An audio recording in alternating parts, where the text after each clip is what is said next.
emizanege ya board games jezanirwa hacayi cyambarara ame school mu nkambe y'amahe y'amakenke kandi kitabwa amashomero garukurenga 20 ntare school singire mba high school n'ubwo babira haro busho kutwara ikikopo cya volleyball yabojo mu rundo rwo kubanza mu myaka 2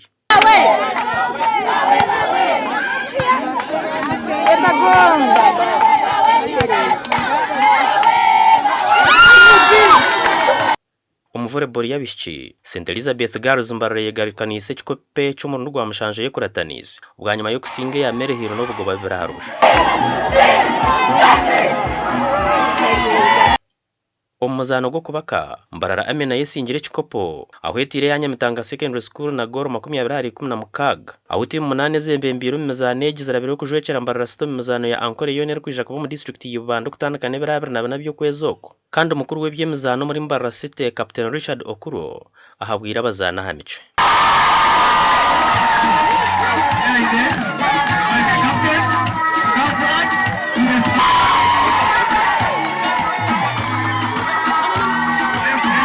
So tuzandana tugoro kutandikira n'imazio twatura group stages nina ya qualifyinga elizaba twazana quarter final twagisinga twasinga mbarara city secondary school na goro 35 ahari 5 then twaza semi finals twazana na Mutanga secondary school twagwa draw twaza extra time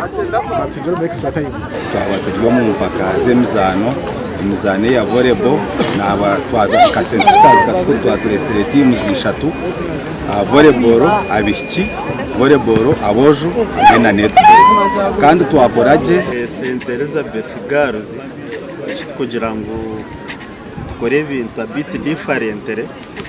tumanya ejaran tujugumya so ncoro kushangira mu tumanzi twari kikopo kandi ko kwaje mu defending champions